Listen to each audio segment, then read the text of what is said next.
Thanks for joining us on our new set for the Lake Doctor podcast. I'm Susie Light, and my co-host, Dr. Nate Bosch, is a lake nerd. Yes, that's right. I received my PhD from the University of Michigan in limnology, like oceanography, only freshwater. In today's episode, we're excited to welcome Brian Peterson. He's the owner of Brian Peterson Real Estate. And we might learn some tips about things to consider if you're interested in purchasing a property on a lake. We are so excited about today's episode. The doctor is in.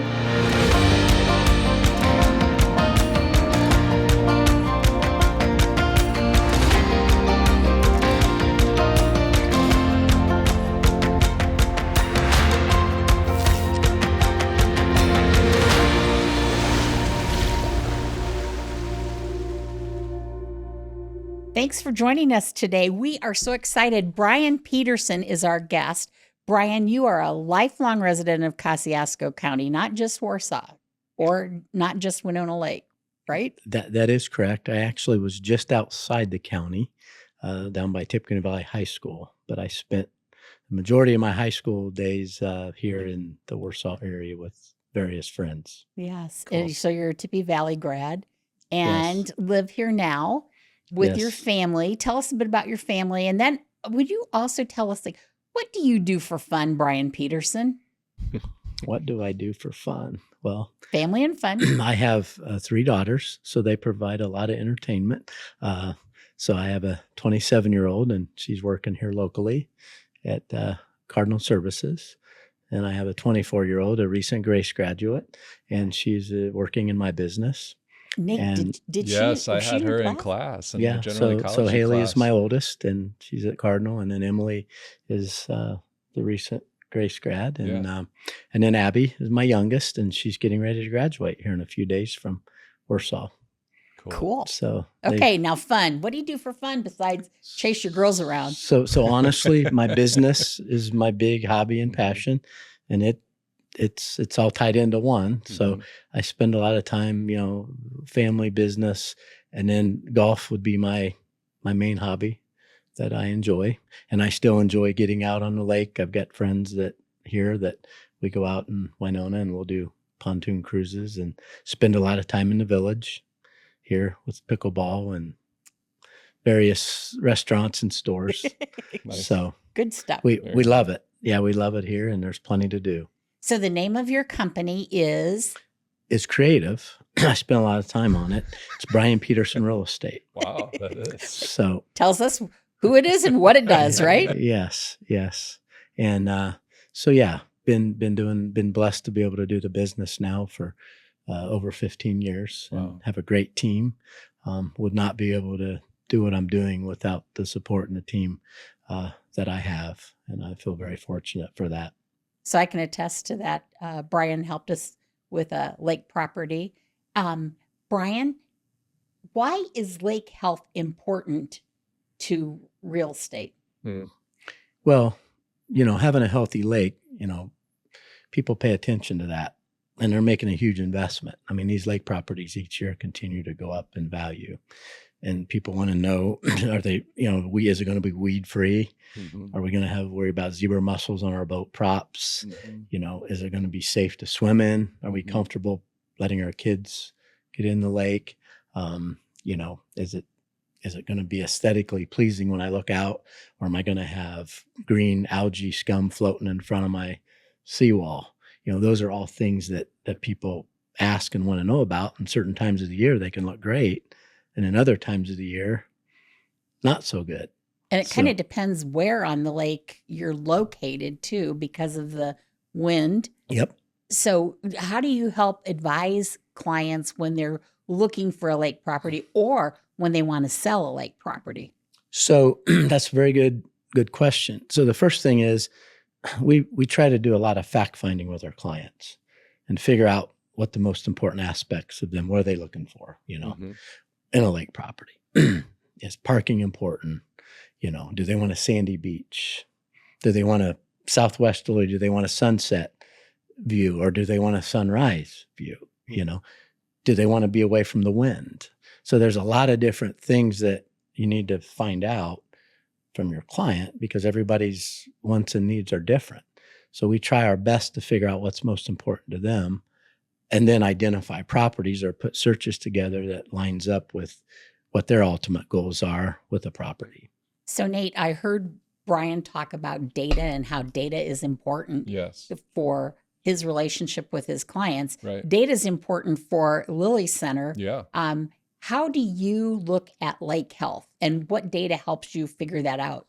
Yeah, so we look at a lot of different, what we would call parameters of lake health. And so we'll look at things like how many nutrients are in the water. That's going to cause those aquatic macrophytes, you referred to them as weeds, or phytoplankton, which are more commonly referred to as algae. Those nutrients are going to feed those sort of things. And most folks don't want to see an overabundance of those things in their lake, right? So nutrients would be one of those things. Another thing would be oxygen. And so if I could, as a limnologist, just take one measurement in a lake, I would choose oxygen, dissolved oxygen, the oxygen that's dissolved in the water.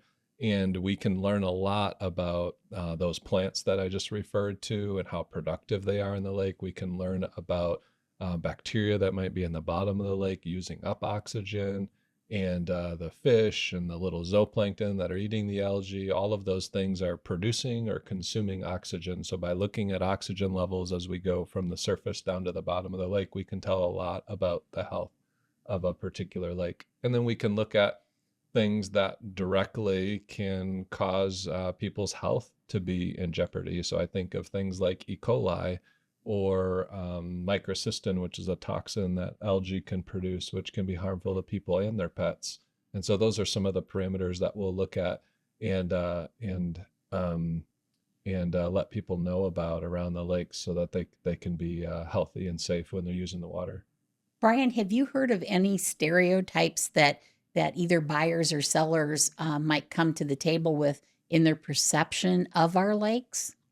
That's a very interesting question. And yes, the answer is I have. And actually, the lake here in our backyard, Winona Lake, I think there's always been a stigma, if you will, probably goes back 40, 50 years ago, that this is not a clean lake and it's not one that you really want to swim in.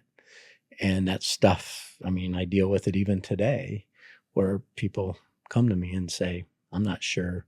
You know, we've heard that this lake is dirty and we're not sure we want to, you know, have a home on Winona. Do you notice a difference, Brian, in people that are already here in Kosciusko County where we have over 100 lakes and they're choosing to move on to a lake for the first time, or maybe move from one lake to another or across the lake from where they are, versus somebody coming in from Indianapolis or Chicago, kind of brand new to the area? Do you notice a difference in sort of those perceptions or maybe some of those legends that they've heard? Yeah, I feel like it probably is more so the people that have been here and maybe they're somewhere else on a different lake or whatever the case may be, because of growing up or, you know, whatever that they've learned or they've not, you know, forgotten. Nate, I think you've got some myth busting data that could help Brian in his work with customers. Tell us about some of your publications or the website where data is available. Yeah, so we would encourage everybody to go to our website, lakes.grace.edu, and we've got data there for all of those lakes, over 100 lakes. There's information about every lake on our website, and then there's a number of lakes that we have very detailed information for. So every year we come out with what we call our Beneath the Surface annual report, and that lays out all of the data for 16 different lakes over the last 3 years. We look at lots and lots of different parameters, as I said before, to look at the lake health and help people make choices about lakes and how they want to interact with different lakes. And I want to pull some of that data out and look at that if we could here. So in front of me here, and those of you who are listening right now to the podcast might want to switch over and check it out on YouTube instead, so you can visually watch this, and we'll try to put these figures up so that you can look at them. They also come out of our Beneath the Surface publication each year that I just mentioned. So right here in front of us, Brian, we have historical average depth of fish habitat. So remember how I just said a moment ago, if I was going to take one measurement in a lake, I would want to look at the oxygen level, okay?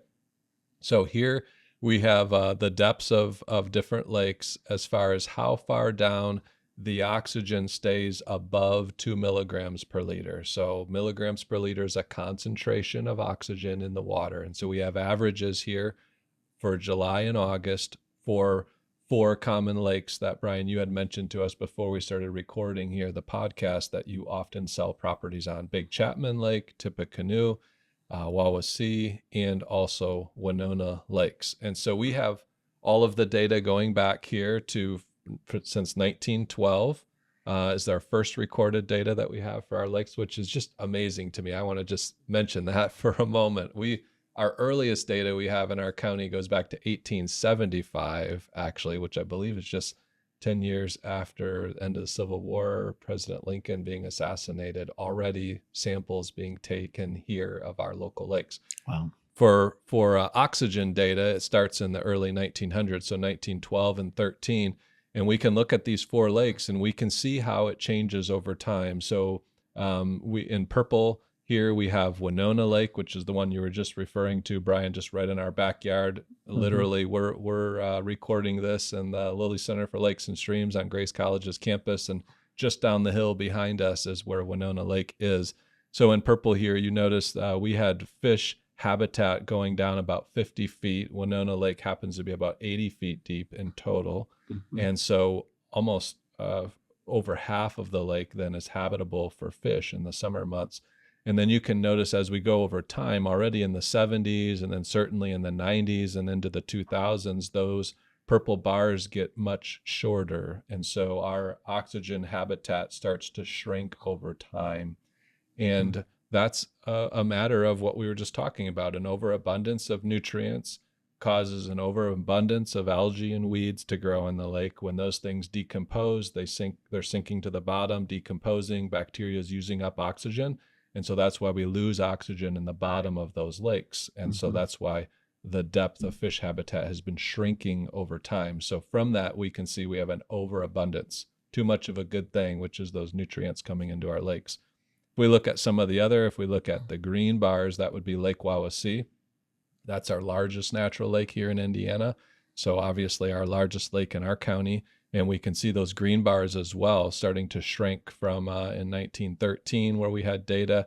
Wawasee is also about 80 feet deep at its steepest point. And so the depth went down about 50 feet. And now in more recent years, it's gone down to more close to 20 to 25 feet of habitat. So we've lost half of the fish habitat, half of the oxygenated parts of the water. And then if we look at Big Chapman, which is in blue, you can see here we started at maybe around 25 feet of fish habitat, and now we're typically around 15 feet of fish habitat. And so there we've lost quite a bit of ground as well. Tippy is an interesting case. So Tippy is our deepest natural lake here in Indiana, right? About 125 feet deep. And when we look at oxygen profiles, when we look at oxygen all the way down to the bottom, we'll notice it starts to drop like other lakes do around 20 to 30 feet, but then it increases again and then it decreases again. So since Tippy is so deep, there's some interesting, and we probably don't have time to get into it here on the podcast today, but there's some interesting things going on there with some of the bottom contours of the lake and some of the respiration that's going on with bacteria at different depths that makes that lake behave a little differently than our other lakes. And the data shows that as well. Tippy, all the way back in the early 1900s, only had about 20 feet of fish habitat. That's just 20 feet up near the surface. There is some fish habitat deeper down, as I was just mentioning. And then that comes down a little bit, maybe into, around 15 to 18 or something. 2023 had a higher amount of oxygen going further down in Lake Tippecanoe.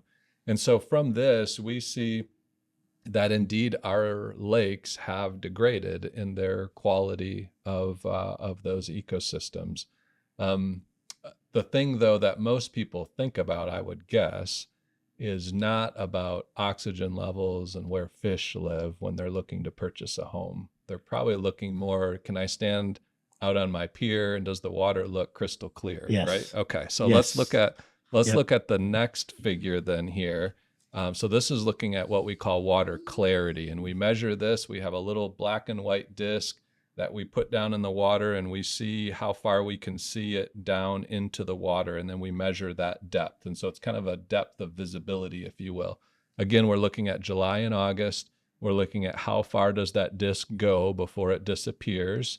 And then we're looking at years. And so we have this data going back for Winona Lake in purple all the way back to 1902, which is amazing. So some of the actual, I'm a nerd, right, for lakes, right? And so some of our very first limnologists in this country, Burge and Jude, a couple last names, they were professors later at the University of Wisconsin. They actually did some research here on Winona Lake early in their careers. And so we have a hand-drawn map of Winona Lake by Chauncey Jude. And he's the one who did some of these Secchi disc measurements way back in 1902. So that was just a little bonus aside there. But so we can see then over time, the water clarity kind of bounces around. We don't have as clear of a trend as we did with the oxygen levels. Because water clarity can be influenced by a lot of different things. And we've talked about some of those on the podcast already in the past.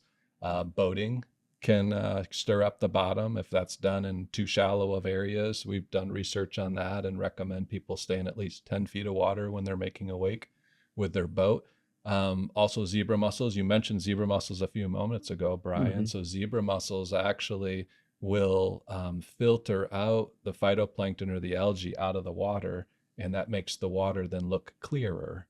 So, but zebra, not necessarily healthier. right? Not necessarily cleaner, right? Clearer, but not cleaner. And we've talked about that in the podcast in the past as well. But so you have zebra mussels, which shift towards bad types of algae like blue-green algae, which can produce toxins. You have boats, which can stir things up. And so the historical water clarity then is not really a good measure for are our lakes getting cleaner? Are they getting dirtier? Are they clean? Are they dirty? Winona Lake, for example, typically doesn't have when we look at this figure and we look in the most recent year of data that we have here, Winona Lake has a water clarity on average of less than 4 feet. Whereas you see Wawasee has an average clarity of greater than 8 feet. So we have almost double the clarity in Wawasee versus Winona. But Nate but not necessarily cleaner water in Wawasee versus Winona, which we'll talk about in the next figure. Is Winona versus Wawasee the depth of the lake? Because I think Winona is shallower than Wawasee, is it not? So does that play into the?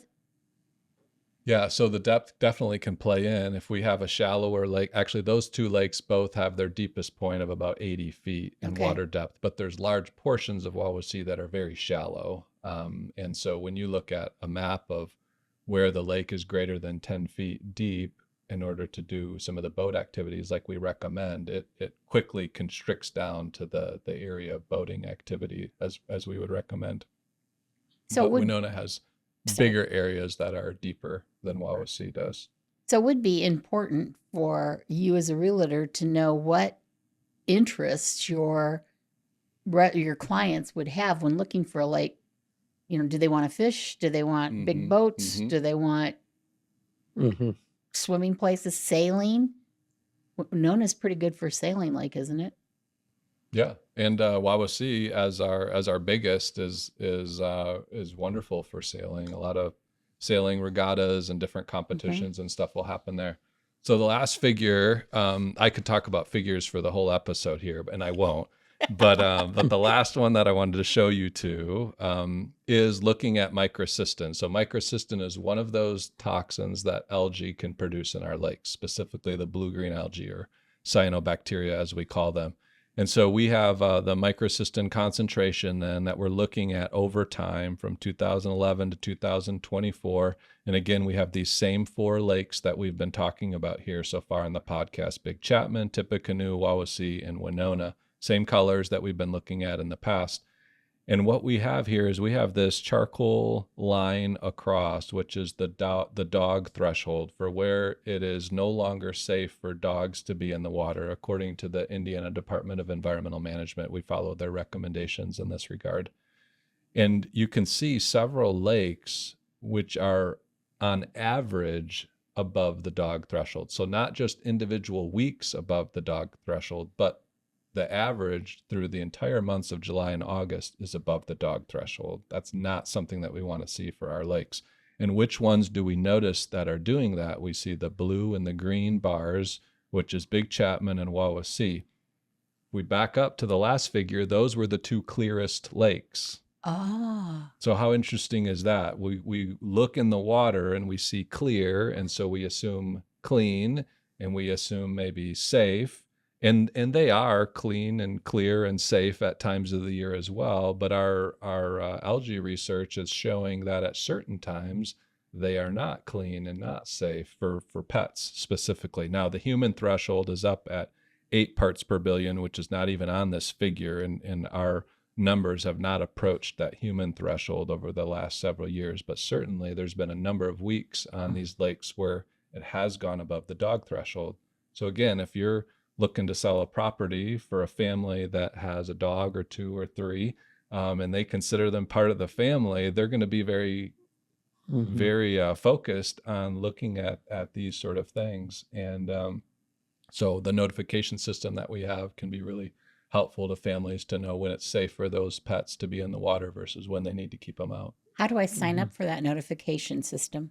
Yeah, so if you go to our website, lakes.grace.edu, you'll see right there how to sign up for our, it's called our algae notification system. So, And is that a text or an email that comes? yeah, that comes through as an email each week. That comes out on Friday. So we will sample all of the lakes Monday through Wednesday. We do the analysis on Thursday, and then Friday that comes out each week so that people know before the weekend whether it's safe to go in the water. And is that information in the publication beneath the surface? Yeah, we have all of our microcystin data every year comes in that annual report, and that comes out in the fall after we've done all the sampling for the summer months. Brian, I'm going to hand deliver a stack of those to your office so you're armed with that information. Okay, that'll be great. Thank you. So water quality is certainly important. Are there other things that maybe a first-time buyer who's looking to live on a lake ought to be considering?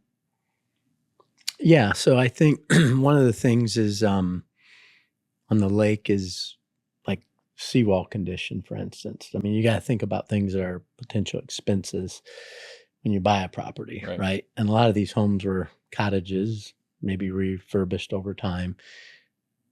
And sometimes when they were put in, they didn't have maybe pilings or whatever. So you always worry about foundation, right? Is the foundation structurally sound? Are we going to have any problems with that over time, potentially? The other thing is parking. Because when you buy a lake property, typically you find out friends you didn't know you had. And, so you need to make sure, if that's important, do we have parking? Because it's kind of annoying to have to ask your neighbors, hey, I've got people coming, can we borrow your driveway or whatever? And so those are things that, come to mind that, are pretty important. As well as one of the big things nowadays is floodplain, because the maps have changed. So now there's even more properties that may be in the floodplain now that years ago were not. And flood insurance, with all the natural disasters we've had, has continued to go up. So that is an added expense to a property that some people may not be comfortable with or want to deal with. So that's another thing that we can research and find out is this in a floodplain? If it is, can we get it out? Because there's ways, some properties, if say a property's setting up on a hill, but they just look at the maps they can't tell the elevation. So sometimes you can simply get an elevation certificate and then go and file for a letter of map amendment and get that amended to show that the structure is not in a floodplain because of the elevation. So you can save that money. So you could save that money. So Nate, would you explain what a floodplain is? Yeah. And who's in charge of determining it? Yeah, so floodplain would be, as the name would suggest, when there is flooding. So when water levels would go up on one of our local lakes, what is sort of the plain or the surface area that water would now cover, right? And so we can have floodplains that are natural along a stream that goes through, and as spring rains come or the end of the winter and we have snow melt, we have more water going through those streams, and so they fill up over the banks and spill out into maybe a forest or a wetland or somebody's yard who's along those creeks. Same thing happens in our lakes. The creeks and those streams, they come into our lakes, and they can fill up the lakes, and they can overfill the lakes at times. And so then the water can start to creep up in people's yards. And like Brian said, if someone's in the floodplain, and usually there are statistics about, the 5-year floodplain or the 100-year floodplain or those sorts of things. How often statistically would you expect water to get to that level? And then insurance adjusters and government agencies then look at those sort of things for considering whether you're in the floodplain or not. I'm not sure exactly which government agency sets the floodplain. I know they were recently redone. Do you know that? Yeah, and I'm not sure. I think it's some sort of a collaboration between the insurance industry and some government agency, but I'm not exactly sure. And it's important to note that if you're paying cash for one of these properties, you don't have to have flood insurance if you choose not to. But if you're getting a mortgage and the property the lender requires it. But if you can get it amended and get a LOMA, which is letter of map amendment, lenders then usually drop the requirement to have flood insurance.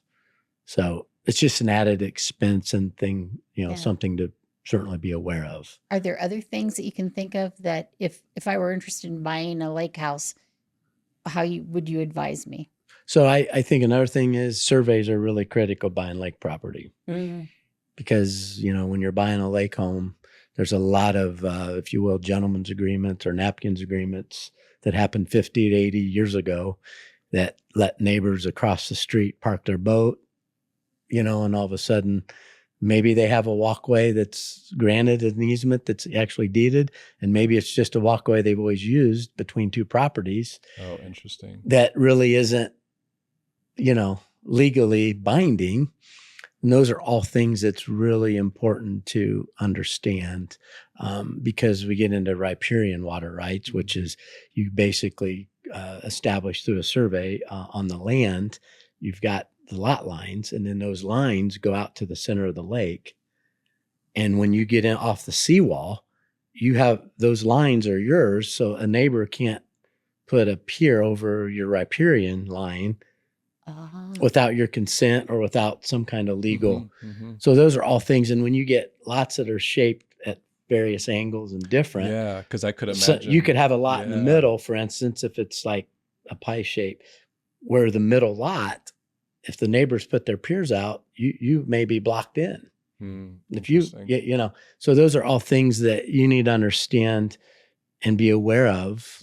We hear about that at the Lilly Center a lot too. We don't get into those legal disputes, obviously, but we hear a lot about them, and a lot of it has to do with piers, as you said.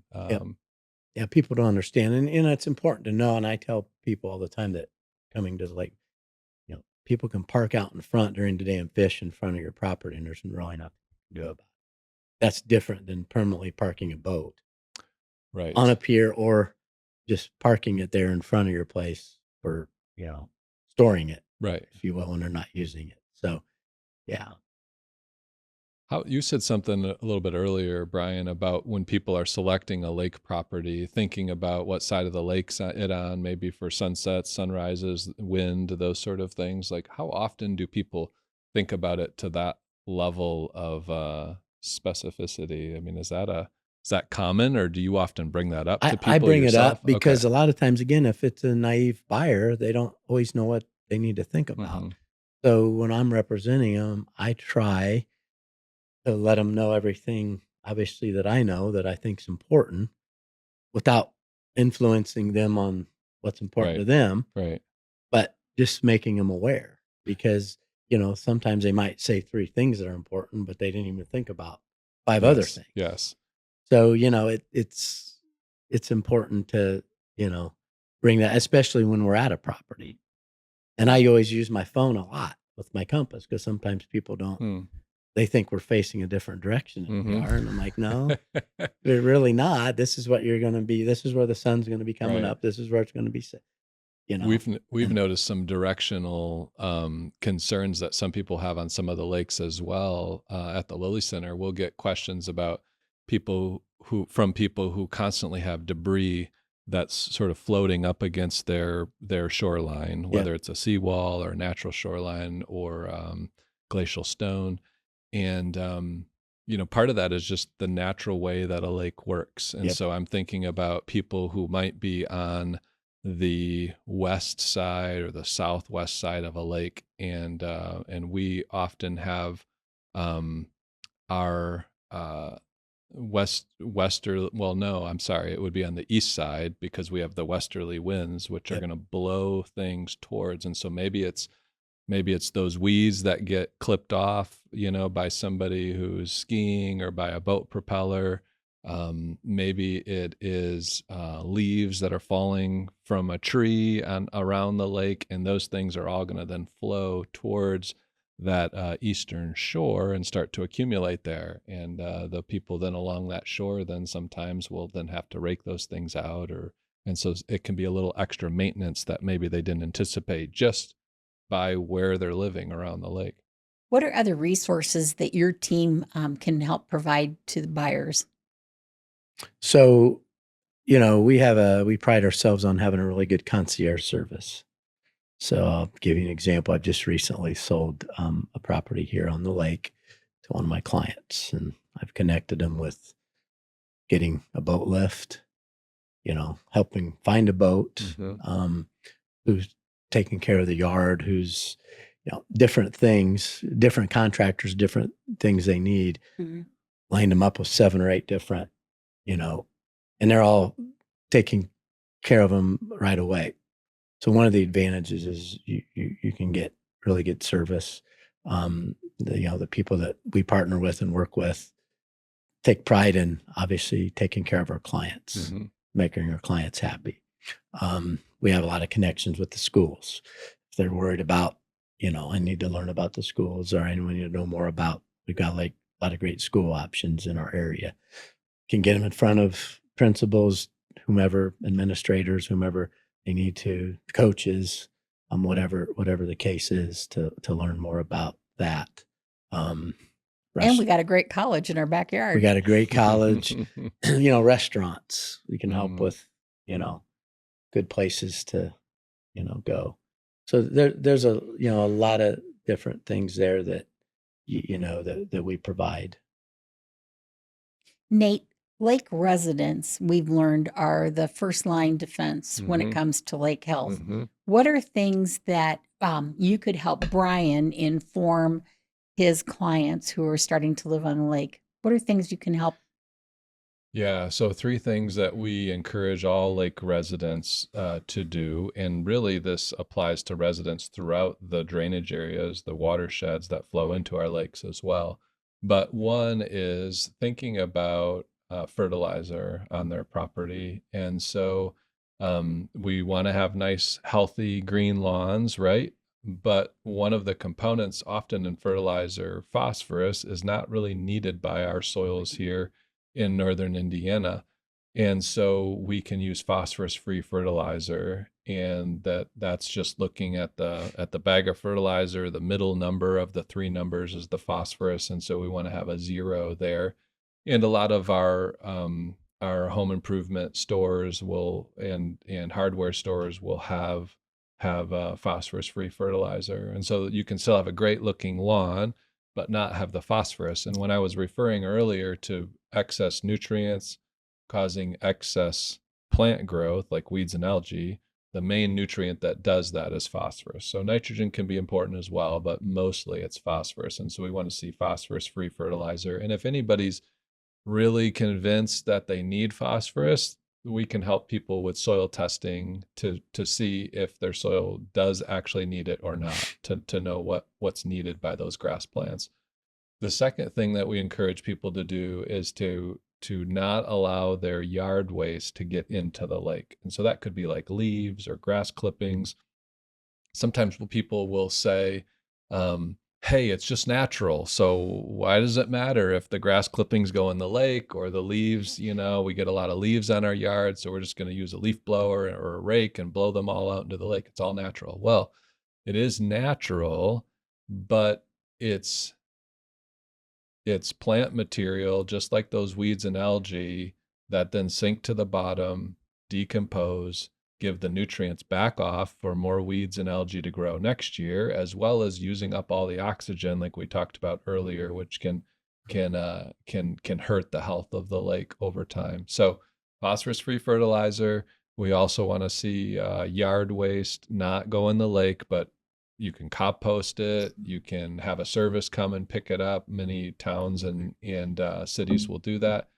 And then the third would be native plants. And so we want to see native plants along the shoreline that can intercept any extra nutrients that might be coming from fertilizer, any sediments that might be eroding from the lake property.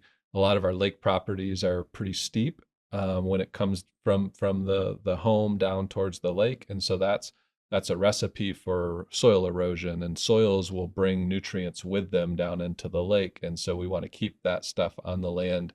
And so having a buffer, a filter of native plants along the shoreline can help keep the water, make the water cleaner as it's headed towards the lake. And then those native plants can also keep some unwanted visitors away, like Canada geese, which love to come up on lakefront properties and leave their poop everywhere, which is an E. coli hazard, mess up the pier. which is and also a nutrient source, and just really gross to step in. And so having those native plants also will impede the view of some of that waterfowl, and so they don't feel comfortable coming up on your property. They'll go to your neighbors instead, and mess up their lawn. One of the things you both have mentioned are seawalls. How does a seawall impact lake health? Yeah, so a seawall, a concrete seawall, is very common around our lakes, but it's not very helpful to the health of the lake. The reason for that is as you have water hitting that seawall, the energy of that water then bounces away. It creates an upwelling where you'll get water splashing up over, and sometimes that can cause erosion on your property, but it also does a downwelling where it will start to scour out the sediment from the front of the seawall. We call that the toe of the seawall, and seawalls then can fail over time. So you mentioned for someone looking at a property, they want to check the condition of the seawall. That can be a quite expensive proposition if it's starting to fail.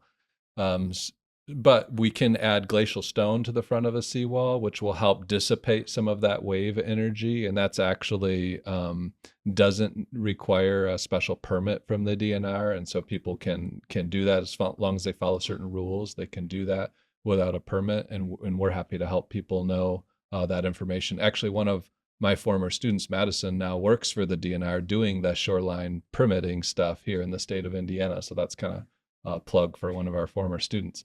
But so concrete seawall is the best type of shoreline, which you probably would have a hard time convincing some of your clients of, but the best one would be a natural shoreline where we have kind of that natural sandy beach as we go. Some would love the sandy beach, but that only usually works in certain parts of the lake. But when we have a natural shoreline with vegetation that's holding all the soil in place, and when waves come up, they splash up on that vegetation. The vegetation holds the soil in place so there's not erosion. And then we can have lots of critters like frogs and turtles and things can move up and down from the water in and out. And then we don't bounce that wave energy back and create that bathtub effect of waves just bouncing from one shore to the other between concrete seawalls. So good, Brian. You got another thing in your arsenal to help lake property, the Lilly Center for Lakes and Streams. Yes, no, it's a great tool, and I'm happy to have all this information available to educate the clients. So sewers and septic tanks are a thing around our lakes. How are buyers looking at the opportunity to connect sewers or preference with septic fields? Yes, so most definitely the sewer system and the one they recently put around Lake Tippecanoe and Chapman has certainly helped a lot of lake properties. It's obviously, number one, cleaned up the lots because you've had older systems that aren't as efficient and probably allowing leakage, unfortunately. Mm-hmm. And so now you're able to mitigate that and hook it up to a public system. But the other thing is it certainly enhanced the value of a lot of these lots because when they had a septic system, you only had so much space you could remodel or do anything with. Oh, interesting. Number of bedrooms, all that. So now there's lots that are certainly a lot more valuable because you can do more with them than when they just had a septic. Including a washer and a dryer. Including a washer and a dryer. So it certainly it's a big enhancement to, improving not only in the lake, keeping the stuff out of the lake that we don't want in there, but also the property itself is potentially going to be more valuable now. Right.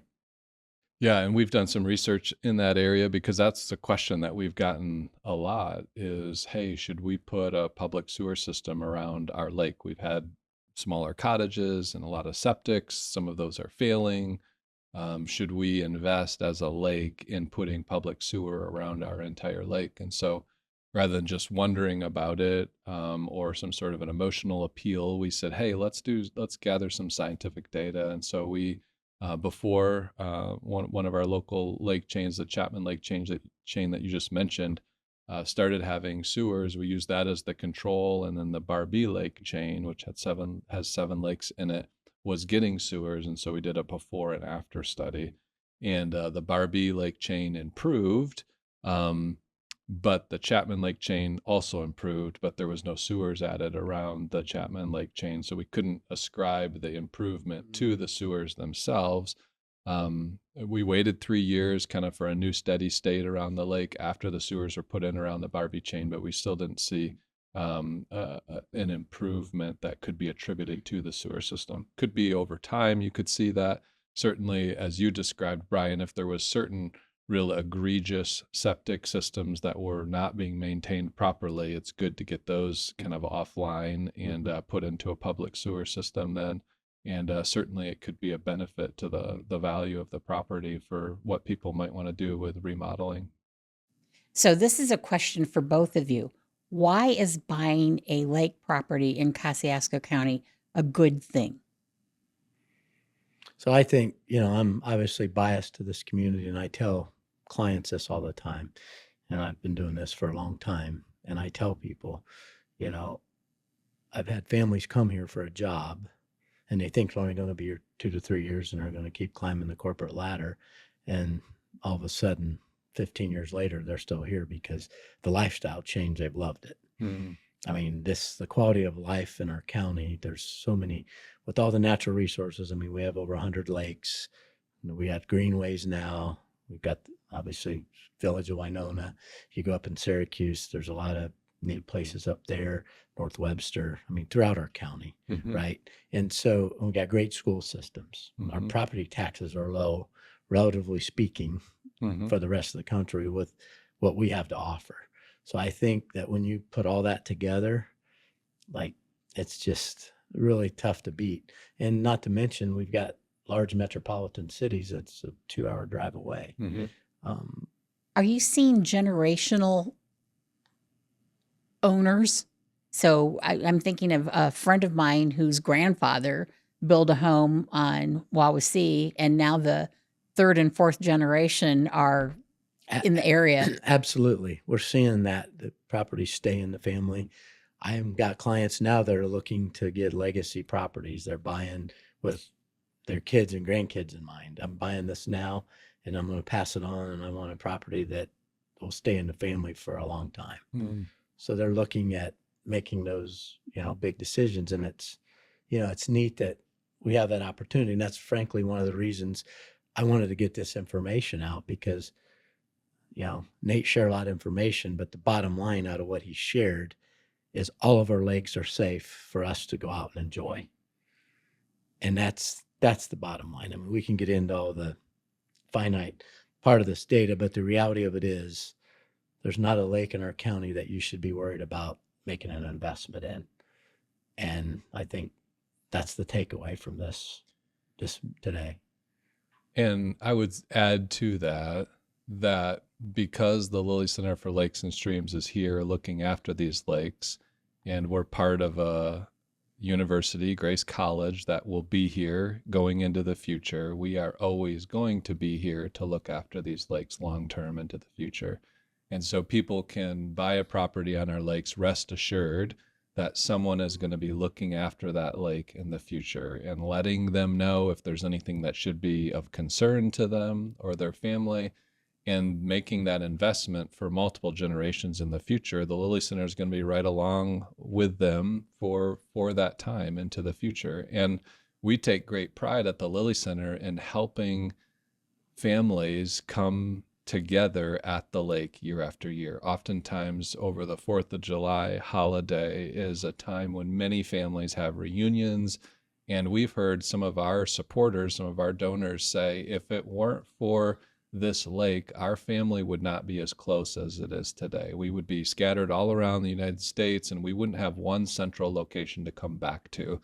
But the lake is that central location. We're still coming back to the same lake that our great-grandparents came to.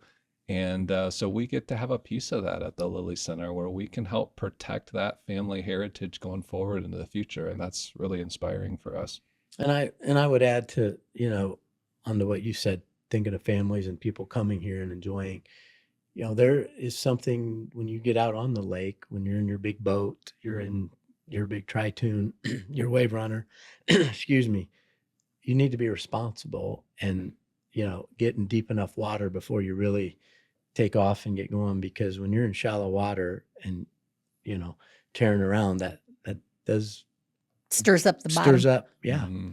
And it's not good. So I think that some responsibility can be had by those of us enjoying the lake. And it just helps future generations. Right. So For sure.